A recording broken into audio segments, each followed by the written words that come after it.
Hello, this is Erica Norton, and I'm the founder of Perfect Legal Video.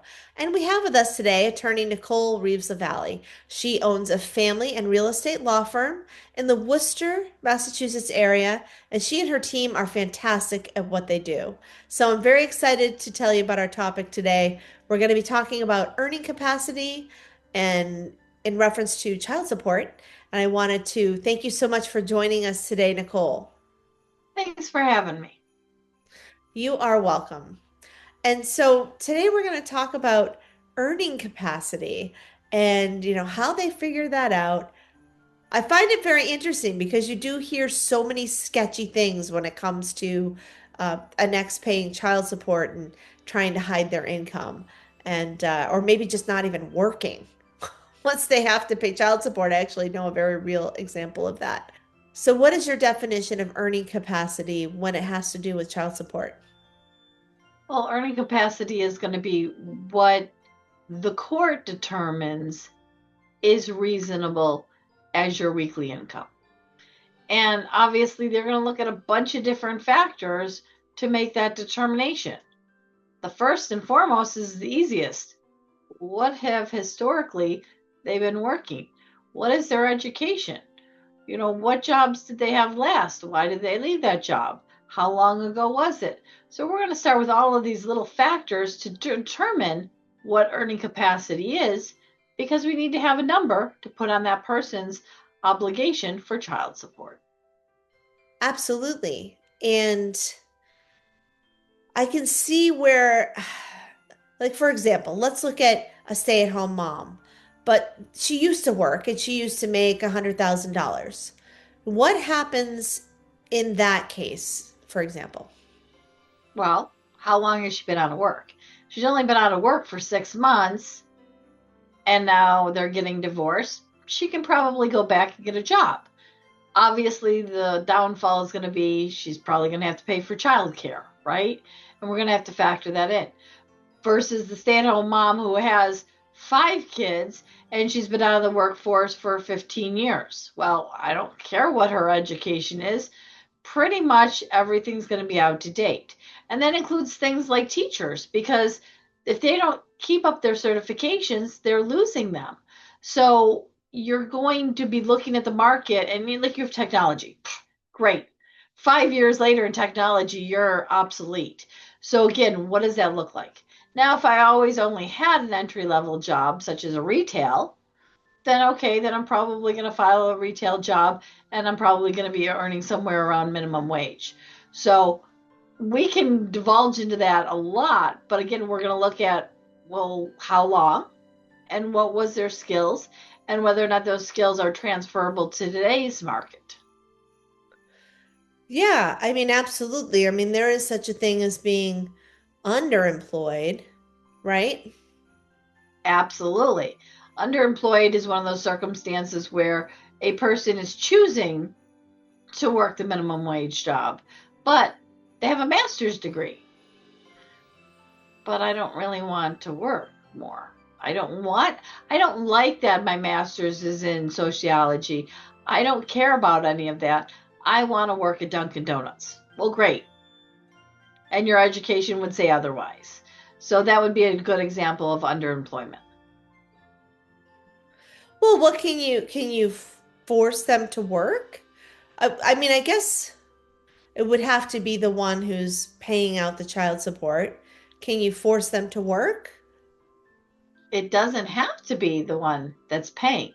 So arguably, I can attribute that to either side.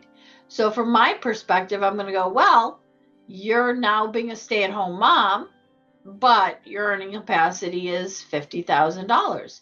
You chose to stay at home, and you're the custodial parent. It's at least going to be factored in on her side as earning $50,000. What usually happens, of course, is it is the payor who just happens to be underemployed. And again, we're going to look at it and go, yeah, but your earning capacity is $50,000. So we're going to put that on your side. And then we're going to put the other person's income as what they're really making on their side. So it really depends on the circumstances. And again, whether or not we can prove that they're underemployed or that they're unemployed. What if one of their assets is part of how they make money. For example, I mean, I've heard a couple different examples of this where, someone said, well, they had it's a plumbing business or something, and they had a special truck for it and they had special equipment and they were forced to sell those assets and then they couldn't work. Well, even if you're forced to sell those assets, the question is, okay, could you now work for somebody else doing plumbing? So I don't know why they were forced to sell those assets. If they were forced to sell those assets because they didn't pay child support, then guess what? They're not going to win that argument. If they were forced to sell those assets because they were in a bankruptcy and the bankruptcy court forced them to sell that, okay, it's a different story. It was something that was forced on them. They didn't have a choice about it. But again, why can't you, as a plumber, now get a job and work for a Jane Smith Plumbing Company? I mean, yeah, no, absolutely. I've also heard about people that just don't work unless it's under the table, or they have an additional income under the table. They make as little as they can. I've heard about people, cops that put their cash on their side gigs in their locker at work. I mean, there's like a lot of things, out there where, some people will literally just not work and live in squalor themselves, get kicked out of their homes, live in a campground. And that's what they do. And they don't care because they just don't think that they owe that money or that they should pay that money to their ex. That unfortunately is very true. It does happen. It's very frustrating from us. Looking at it going, we just want to get the money. We just want to get, like, do you not care about your children? They need a roof over their head. Yeah, but you know what? They have a roof. Okay, but it's not, one person didn't give birth to this child. You did not conceive this child by one person. It took two of you. And so it's very frustrating, regardless of which side you're on, to make that argument. But ultimately, again, the court's going to go, well, you have been known to be working under the table. Or if nothing else, maybe you don't have a degree or education. Great. I'm still going to assess you at minimum wage. More importantly, the court can also make you do job search. So job search is essentially where you have to report and you have to show them every single application you submitted, as well as any of the rejections or anything else. And if you think unemployment is difficult, they actually look. It's amazing. They will actually take that information and they want verifications, and they might actually pick up the phone and call some of these people.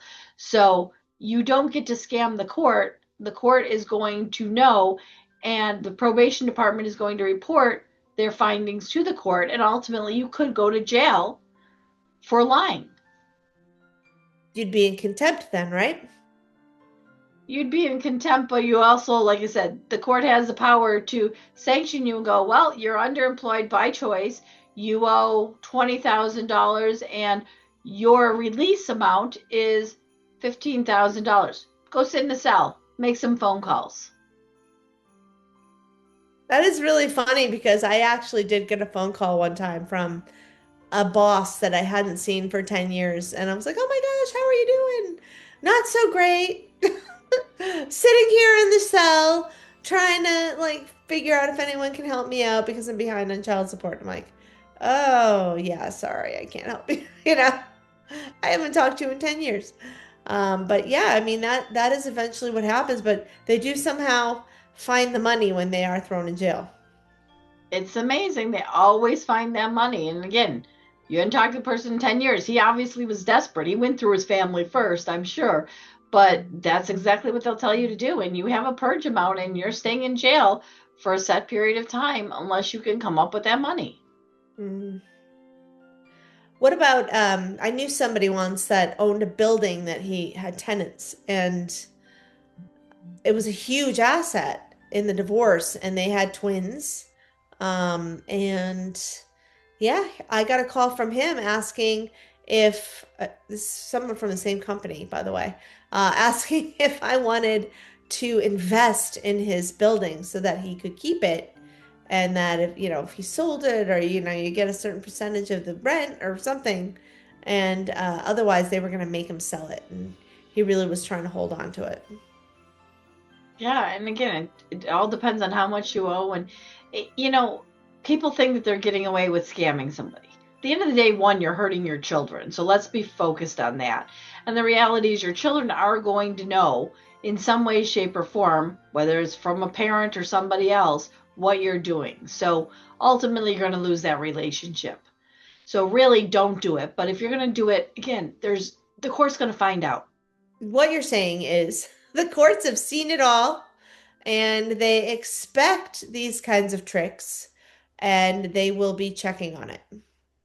Absolutely. You're not going to get away with it. At the end of the day, it's going to be the one, you're going to be the one that pays for it. Yeah.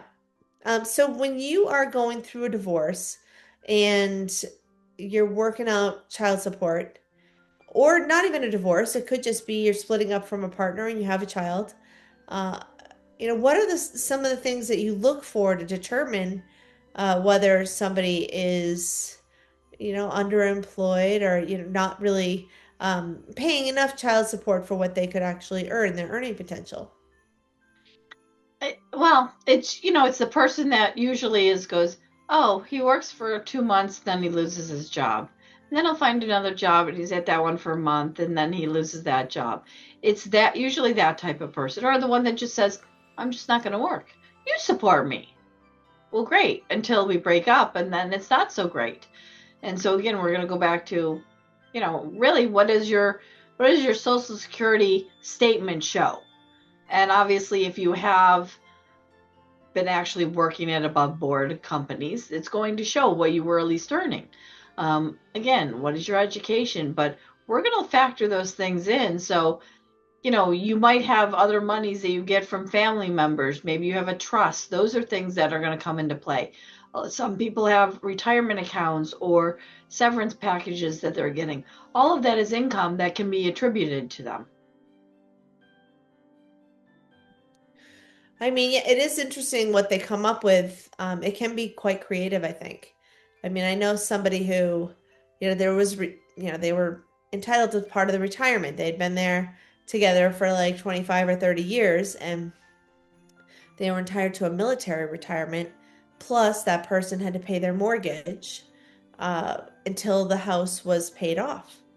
And then they still have to keep paying their, monthly stipend. And so it can be worked out in a lot of different ways depending on what assets that you have. I mean, apparently he had his own paid off house, and so that was just part of the agreement, even though I guess the other party came out a little bit better. But I guess it's never going to be exactly even. Absolutely. And again, we're just looking at, most people are like, yeah, he left this job because the hours were horrible and we switched jobs. Okay, great.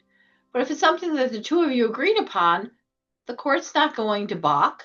Um, but it's, hey, I happened to lose this job the day after we separated, and I already told you I wasn't going to pay a penny in child support. Well, now we're going to look at that. So again, we're going to look at the circumstances, and I'm going to ask each person. We're talking about, hey, look, it's always a payor, but again, I've mentioned sometimes it's the payee, the recipient that gets that money, and they're the ones that are going, he can pay me. I'm not working anymore. Why should I work? So it goes both ways, and the reality is the court can assess both parties with earning capacity. Right, because I mean, the monthly payouts, the weekly payouts, they just have to do with what each person is making. So even if you are receiving the child support and you're trying to receive more by not working, that's another strategy that sometimes people use. Yeah, I just read the numbers yesterday for a client of mine, and he's like, "Oh, okay. So, but what if she lost her job? What if she quit her job tomorrow?" And I said, "Okay, let me do the math." And I did the math, and I said, "Okay, so if her number is now zero, your child support changes by $20." He's like, "That's it?" I'm like, "Yeah." So, I mean, he was thrilled to know that she could do this. We would still assess the earning capacity, but at the end of the day, if he lost, it was only $20 a week. So it really didn't matter that much. So those are the things that we're going to consider. Those are all very interesting points and different things that people do to try to get their child support lowered or try to get more child support out of somebody. Um, and we've gone over a lot of different examples. Is there anything that we've missed today that you'd like to mention? I think it's just that, there's a lot of different circumstances that come up. Again, are you laid off from your job or did you quit your job? Quitting your job means earning capacity. We're going to say earning capacity because you chose to leave that job. Now, if you chose to leave that job 5 years ago and you're now separating, probably not.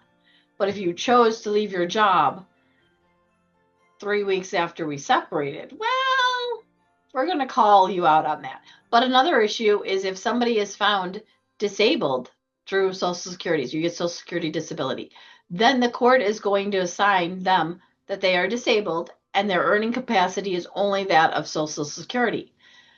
Because a court, being the Social Security agency, has made that determination. We do not override other courts. So in that particular case, then there would be no issues for underemployment or any other variation for earning capacity because the earning capacity is now their Social Security income. Guess that makes it easy to figure it out. It does. Well, I mean, this has been really interesting. There's a lot to, that we've unpacked and, a lot for people to look out for. But it is really nice to know that when you're going to court, they've been there, done that. They've seen it all. They've heard all of the excuses. They know all the tricks. And, it's a good time to mention that if you are going through this and you are confused about what's going on, or, you just need to have some advice and some strategy, absolutely give Nicole and her team a call because they are fantastic at what they do. They're in court every day doing it, and they've seen it all as well. So it's nice to hear, oh, well, this is what the other side's going to do if you do this, most likely. Or it's just good to know because you don't know what you don't know, and if you're not a family attorney, then you really have no vantage point on what's going to happen. And that's why you need to hire the best. Absolutely. I think that definitely sums it up. The reality is you don't know exactly what you're losing until you go through this situation and you have an attorney discuss the options with you. Thank you so much for coming on the show today, Nicole. Thanks for having me. And thank you everyone for joining us and watching, and we'll look forward to seeing you next week. Have a great day.